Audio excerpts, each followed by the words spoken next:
लोग इस क्वेश्चन बोला गया कि लैसैनी टेस्ट में जो लैसैनी एक्सट्रैक्ट होता है, अगर उसमें जो ऑर्गेनिक कंपाउंड उसमें नाइट्रोजन और सल्फर दोनों मौजूद होगा तो उसमें एक ब्लड रेड कलर का कलर फॉर्म करता भी था आयरन+3।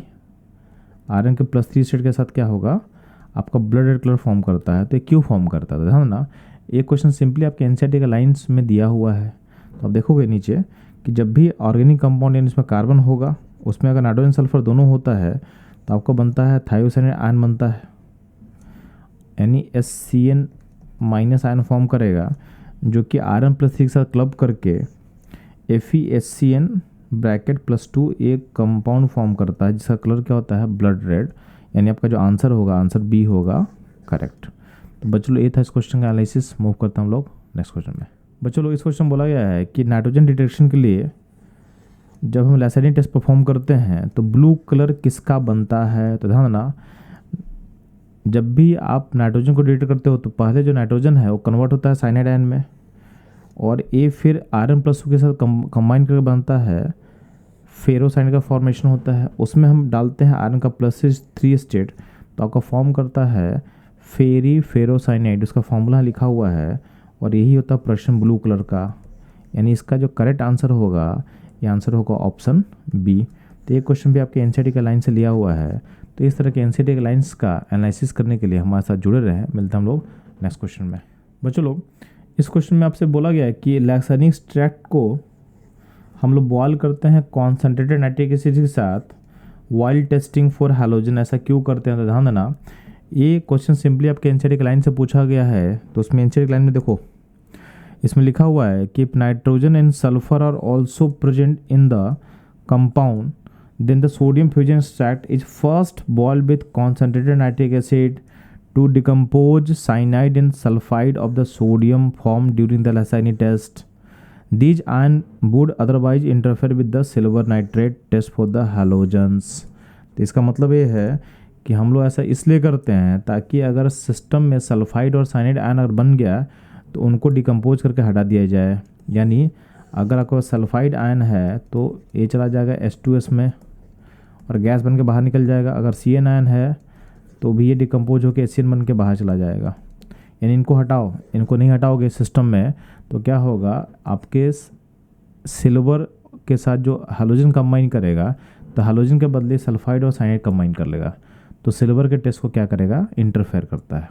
तो इसलिए हम लोग पहले क्या करते हैं, कॉन्सेंट्रेट नाइट्रिक एसिड को क्या करते हैं, बॉयल करते हैं। ठीक है, तो बच्चों ये था इस क्वेश्चन एनालिसिस। इस तरह के एनालिसिस के लिए हमारे साथ जुड़े रहें। मिलते हैं हम लोग नेक्स्ट क्वेश्चन में। बच्चों लोग इस क्वेश्चन में से बोला गया है कि sodium fusion test for organic compounds में अगर नाइट्रोजन मौजूद होता है तो नाइट्रोजन किस में कन्वर्ट होता है। ध्यान देना, आप ध्यान देना, लैसैनी टेस्ट जब हम परफॉर्म करते हैं तो अगर आपके पास नाइट्रोजन होता है तो नाइट्रोजन कन्वर्ट होता है साइनाइड आयन में, NaCN में। जब ऑर्गेनिक कंपाउंड के कार्बन से कंबाइन करके आपका बनता है CN- आयन बनता है, यानी बनता है सोडियम साइनाइड। यानी ऑप्शन बी आपका क्या होगा, करेक्ट होगा। तो बच्चों ये था इस क्वेश्चन एनालिसिस। मूव करते हम लोग नेक्स्ट क्वेश्चन में। बच्चों लोग इस क्वेश्चन बोला गया है कि लैसैनी टेस्ट जो होता है वो किस किस एलिमेंट को पहचानने के लिए किया जाता है। तो यहाँ पे 4 ऑप्शन दिया हुआ है। तो ध्यान ना, लैसैनी टेस्ट में हम लोग नाइट्रोजन को कंफर्म करते हैं, सल्फर को कंफर्म करते हैं और हैलोजन के लिए यूज करते हैं। यानी नाइट्रोजन, सल्फर और हैलोजन तीनों अपना ऑप्शन होगा। यानी इसका जो करेक्ट आंसर होगा ये होगा all of this, option D इसका करेक्ट होगा। तो हर क्वेश्चन में मैं आपके साथ एनसीईआरटी का लाइन को मैं शेयर कर रहा हूँ ताकि पता होना चाहिए कि जो भी क्वेश्चन है एनसीईआरटी से बाहर नहीं पूछा जा रहा है। तो आपको सिंपली क्या करना है, लास्ट मोमेंट में एनसीईआरटी का थॉरो रीडिंग करोगे तो आपका स्कोर ऑटोमेटिक क्या होगा, बूस्ट करेगा। तो बच्चों ये था क्वेश्चन का एनालिसिस। मूव करते हैं हम लोग नेक्स्ट क्वेश्चन में। बच्चों इस क्वेश्चन बोला गया है कि blue colouration is not obtained, कब नहीं होता है। तो ध्यान देना, अमोनियम हाइड्रोक्साइड अगर डालते हैं कॉपर सल्फेट में तो उस केस में आपका ब्लू कलर का कंपाउंड बनता है CuNH3 4। ठीक है, तो ये ब्लू कलर बनेगा। आपको पूछा गया ब्लू कलर कब नहीं बनता है, अगर फेरिक क्लोराइड को डालते हो सोडियम फेरोसाइनाइड में तो इसमें प्रश्न ब्लू कलर का कंपाउंड बनता है Fe4 FeCN6 3, तो ये भी ब्लू कलर का बनता है। अगर कॉपर सल्फेट एनहाइड्रस को डालेंगे पानी में तो उसमें ब्लू विटल का फॉर्मेशन होता है।